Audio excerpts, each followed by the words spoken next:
Let us see what do we have here for you guys today.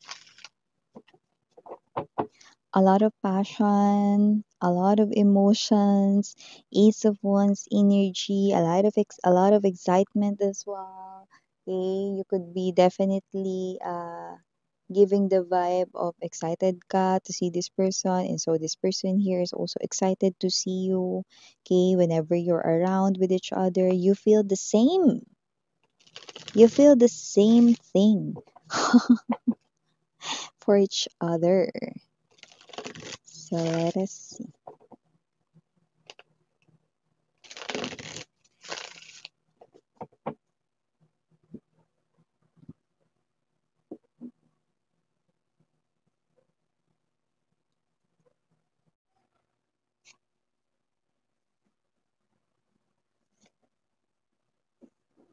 You could be seeing a lot of butterflies or a lot of birds right here, or this person right here could be seeing those, okay?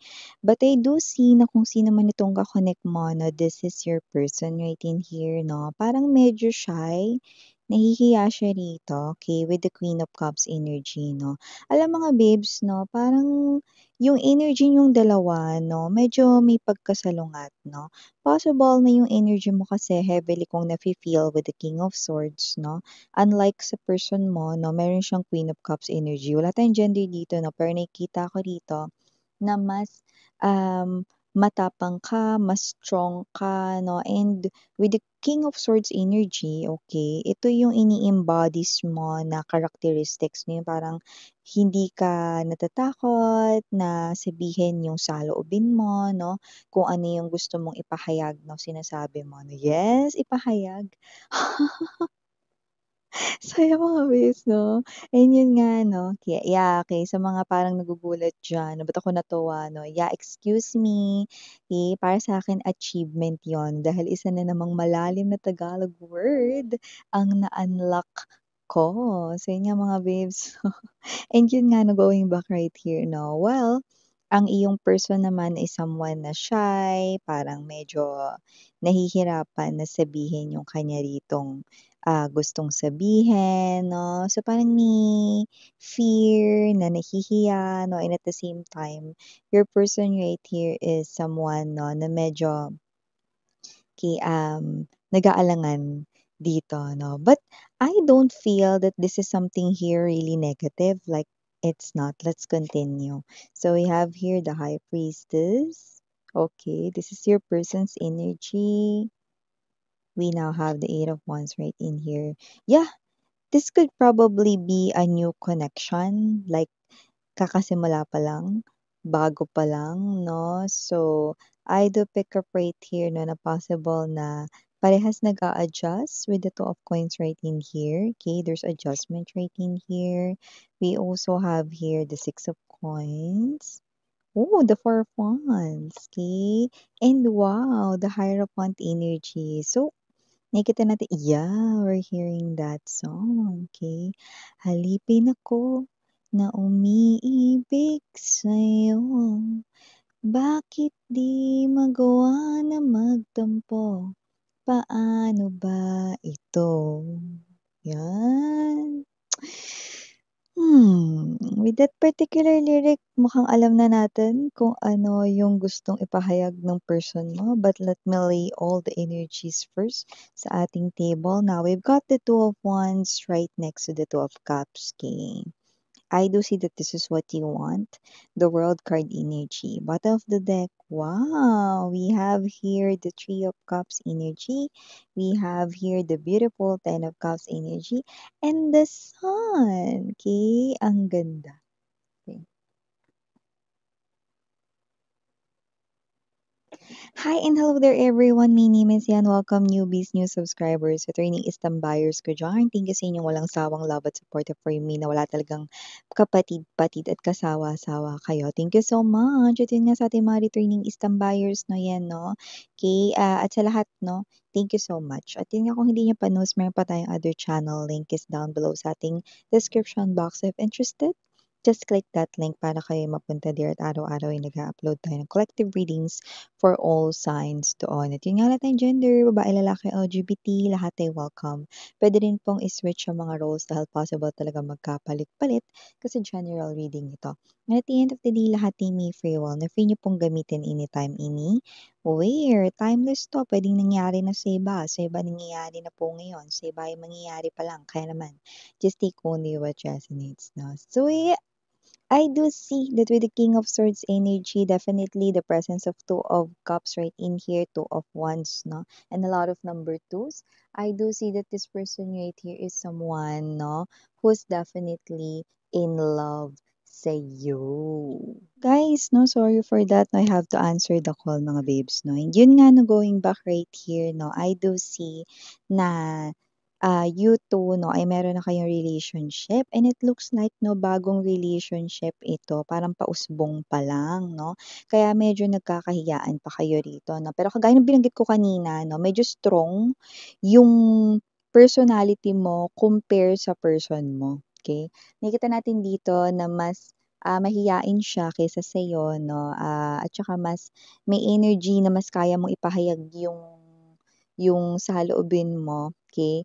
Kaysa dun sa person mo 'no. Yeah, this is a new, connection, bago pa lang itong connection at nakikita natin dito 'no, na itong klase ng connection na 'to 'no, is yung type of connection right in here na nakikita natin na, may chance talaga na lumago 'no. Pero I think yung nagiging problem dito 'no, is that your person with that particular lyric song 'no, possible na meron siya ritong napapansin, okey. Kasi 'di ba sa loob ng relationship lalo na 'pag bago pa lang siyempre nag-a-adjust pa kayo, nasa adjusting stage pa kayo, ayan 'no, Two of Coins energy 'no. Okey, may mga napapansin kayo kinikilos ng bawat isa 'no, and may mga bagay na nagagawa na hindi aware na hindi pala nagugustuhan ng isa 'no. So, it's not something here na negative kagaya nga ng binanggit ko 'no, kanina. Pero nakikita natin dito 'no, na medyo nahihiya yung person mo 'no, kasi parang, hindi niya magawa rito na magtampo, but I don't think na magtampo talaga 'no, parang hindi niya lang magawa rito magsabi 'no, nahihiya pa siya rito magsabi sa inyo 'no, kasi yun nga 'no, baka baka iba yung maisip ninyo 'no, kasi nga bago pa lang itong connection 'no, so parang hindi niya alam kung papaano niya yun sasabihin, 'di ba, parang, "Paano ba ito?" Kasi baka mag-away kayo, yun yung iniisip niya, eh, 'no? Pero maaaring meron siyang gustong sabihin sa'yo 'no, okey. Maaaring may naoobserbahan at napapansin siya rito sa inyo 'no. Pero I think 'no, itong inyong connection 'no, is kasi bago pa lang, eh, 'no. So talagang may mga ganitong bagay talaga 'no, na naoobserbahan 'no. Pero dito, nakita ko kasi with the King of Swords energy and this 'no, this is what you want, okay. The Six of Coins, the Four of Wands, and the Hierophant 'no. Kasi kung sino man 'tong bagong ka-connect mo or magiging bagong ka-connect mo 'no, kasi nga timeless tayo dito 'no, eh, mas gusto mo nga, eh, na habang bago pa lang ang connection ninyo 'no, masabi niyo na sa isa't isa yung mga napapansin ninyo para mai-correct or maitama 'no. So, I don't feel like that this is something here negative 'no. I don't feel like na parang kasi, merong kinakausap siya na iba na hindi gano'n 'no. Parang sa loob ng relationship 'di ba at first 'no, kunwari yung mga simpleng bagay lang, kunwari ikaw 'no, ayaw mo na yung tsinelas nakalagay doon sa may ibabaw ng basahan, gusto mo nandun sa tabi, parang mga gano'n 'no. Parang may mga bagay dito na parang may mga gano'n na napapansin yung person mo 'no, sa inyo 'no, na parang medyo nahihiya siya dito magsabi or mag-open up sa inyo 'no. It is because this person right here 'no, is someone na parang nangangapa pa siya 'no, hindi dahil parang yung energy is natatakot siya rito sa inyo na hindi naman gano'n 'no, kundi parang ayaw niya lang, iniiwasan niya na magkatampuhan kayo or mag-away kayo, mga ganyan 'no. So, nakikita natin dito 'no, na mas gusto mo nga na iparating niya rito yung saloobin niya 'no, kasi nga mga babes 'no, itong person na 'to nakikitaan or makikitaan mo siya rito ng potensyal na siya na talaga yung gusto mong makasama ever 'no, with this Four of Wands energy 'no. You already see this person here na date to marry kaya nga yan ay sinagot mo 'no, dahil nakitaan mo siya rito ng malaking potensyal 'no, na siya rito ay puwede mong maging asawa 'no. So nakita natin with the Hierophant energy 'no, itong connection ninyo ay talagang gusto mong dalhin dun sa higher level of commitment na tinatawag 'no. So gusto mo talagang makasama itong tao na 'to 'no sa iyong lifetime 'no. So parang para sa'yo, okey nga yun, mas okey nga yun na sabihin mo sa'kin yung mga nararamdaman mo, mga napapansin mo para magawa natin ng paraan habang bago-bago pa yung ating relationship 'no, para maging smooth flowing. So parang gusto mo mga babes 'no na hindi siya mahiya 'no, at gano'n ka din 'no, magsabi din kayo sa kanya 'no. Definitely these butterflies 'no, 'yan 'no, eh, ang symbol ng changes 'no. Gusto mo kasi magkaroon rito 'no ng mga meaningful changes sa loob ng relationship ninyo and the birds right in here 'no are messengers. So definitely nakikita natin dito 'no na gusto mo rito na by communication, heart-to-heart talk, ano mang tawag niyo diyan, adult conversation, okay? Gusto mo na mag-open up ang person mo sa'yo, kayong dalawa, sa isa't isa 'no, para talagang ma-master ninyo 'no, ang pasikot-sikot ng inyong relationship 'no. Which is maganda nga talaga 'no, itong gusto mo rito talaga na mangyari sa inyong relationship kasi ito ay isang klase 'no, ng koneksyon na gusto mo na talagang dalhin forever 'no or habang-buhay. So nakita natin dito mga babes 'no, na kung sino man 'tong energy na ito 'no, nakita natin dito na medyo yun nga 'no, kasi nga magkaiba kayo rito ng ugali 'no, kasi nga magkaiba kayo rito ng parang mga,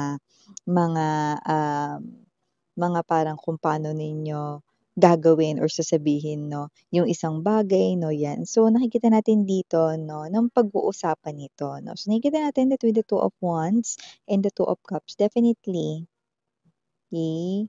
And the two of, coins, you could be seeing also a lot of number twos. So definitely this is your soulmate, 'yan 'no. Okay, nakikita natin dito 'no, that you see, okay, your future with this person. You see partnership with this person 'no, okay. Parang nakikita natin dito 'no, that this is you, okay.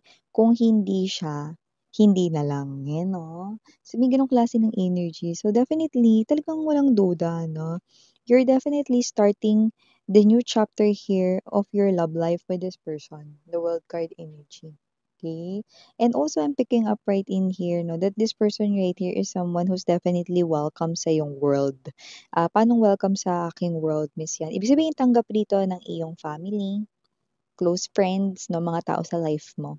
Okay, mga taong special sa iyo. So, nakita natin dito that this person right here is someone, no, na um, he or she is definitely a good guy, a good woman right in here, no? Mabuti siya ritong person. I'm seeing his or her aura, his or her energy, na pero yun nga lang, medyo shy type siya. At saka parang hindi niya pa alam kung paano niya mga babes yung sasabihin yung mga bagay na, parang yun nga 'no, ayaw niya kasi parang feeling mo sinisita ka niya or whatsoever 'no. So yeah, I do see 'no, lahat itong pag-uusapan niyo 'no, puwede niyo 'tong mapag-meetingan. So nakikita ko magkakaroon rito ng tagumpay sa inyong connection at hindi lang basta tagumpay ito mga babes. So tignan mo naman 'yan, the beautiful, the amazing Ten of Cups energy. So, see, nakita natin dito na kung sino man 'tong energy na 'to 'no, wala talagang duda. This person right here is someone 'no, na lumalabas bilang ayan 'no, tignan mo 'tong Ace of Cups na hawak-hawak ko diyan 'no, ayan 'no, yung nasa gitna, see? Ayan. So, lumalabas talaga mga babes 'no, that this is really a fresh, new connection na meron talaga ritong, tsansa na mag-last forever 'no, at hindi lang 'yan 'no, magiging happy pa kayo with the Sun card energy 'no, sa loob ng inyong relationship 'no. Alam mo maganda nga lang talaga 'no, na habang maaga pa 'no, lalo na yung mga nasa bagong relationship, 'di ba? Eh, maganda yung para kayong ano 'no, nagme-meeting 'di ba, na, napag-uusapan na ninyo kung ano yung mga gusto at ayaw ninyo 'no, gano'n din siya rito 'no. Tapos maganda na nag-o-open kayo sa isa't isa 'no, para alam ng isa't isa 'no, yung kanilang mga magiging galawan 'no. So, parang ito ay klase ng koneksyon 'no, kung saan meron ditong harmonious rhythm, 'di ba? And also, nakikita natin dito na kaya ganito, na push rin kayo dito sa heart-to-heart conversation, okey? Kasi gusto mo talaga na itong connection na 'to 'no, ay pang forever na, 'di ba? Panghabang-buhay na gano'n 'no. So, nakita ko dito na yung person mo kahit nabanggitin mo pa sa kanya 'yan 'no, okey, na, "Okey lang babe, kahit na sabihin mo pa ng diretso without filter yung gusto mong sabihin, go lang sabihin mo na agad sa'kin 'no." Kahit na parang siya, naku, parang hirap naman nun, mamaya ma-misinterpret mo pa, "Hindi, okey lang." 'Yan 'no.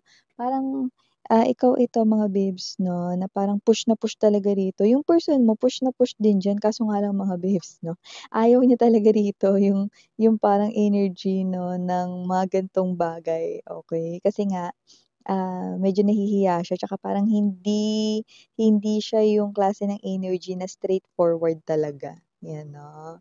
So, kung sino man 'to, this person here loves you so much, okey?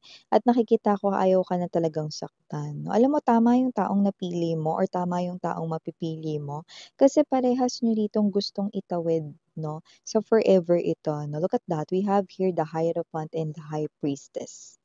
This is the perfect combination right in here when it comes to higher level of commitment. The High Priestess and the Hierophant energy is an energy of soul-to-soul connection and at the same time, no, parang hawak kamay yan, no, na parang kahit anong mangyari until the end of time, walang bibitaw. Yan, no, ganong klase ng energy yan, mga babes. And also, nakikita natin dito, no, that this connection, magkakaroon rin ng balanse ito. At ang maganda, okay, mame-maintain niyo yung balanse sa loob ng inyong relationship 'no. May mga tagumpay din kayo rito 'no, and nakikita ko rito para kayong isang malaking family kasi yung family mo, yung family niya parehas kayong magiging tanggap dito, okey, ng mga loved ones niya, loved ones mo kaya parang, big family, blended family na talaga kayo rito 'no. At nakikita natin dito 'no na okey, wala tayong gender, okey, pero yung mga iba ikakasal talaga dito, bibiyayaan kayo ng mga anak 'no, at yung mga anak ninyo ay mas lalong magpapatibay ng inyong foundation 'no, legacy ng inyong connection. Sa iba naman na LGBTs, okey, this person right here is someone na nakikita ko rito 'no, na posibleng mag-ampon kayo rito 'no, ng anak 'no, or maaari rin naman mga babes 'no, kayong dalawa 'no, okey, up until the end of time magkasama 'no. Okay, at nakikita ko rito na a lot of bonding moments, a lot of travels with you guys, no? So nakita natin dito strong partnership coming up right sa future, no? Kahit na ganun na bago-bago pa lang ito ngayon. No? So yun naman pala yung problema is, sis, carry lang yan, ganyan talaga sa umpisa, 'di ba? Kasi nga na nag-a-adjust pa kayo 'no, kasi nga you were once strangers into each other's eyes, pero nakikita natin dito sa umpisa lang yan 'no, dahil makakasanayan niyo rin 'no, na kayong dalawa ay magkasama, magkakakilanlan 'no. Carry lang 'no, natural naman na mag-a-unfold ang inyong connection at lalo pa itong magdi-deepen, okey, or lalalim lalo, 'yan. And also kung sino man 'tong energy na 'to 'no, same as you, ang goal niya rin dito ay itawid ang inyong relationship forever. Kaya nakikita natin dito na talagang magagawa ninyo rito 'no, ng perfect ang inyo ritong same goal na magsama forever. So yeah, in other words, kamatayan lang ang makakapaghiwalay sa inyo in this lifetime 'no, at posibleng ang pag-ibig ninyo 'no, lalo na't napatunayan na wagas, possible rin na magtagpo pa kayo sa inyong next life. So yeah, for the initials right here, yes, we do have. We have here the letter E, letter S, letter N, letter P, letter D, letter O, letter L, and last but not the least, the letter so yeah, these are all the messages we've got right here for you, sweethearts. Thank you so much for your time here, babes. And again, I'm your Yana on Sarang Hey Love and Light. And yeah.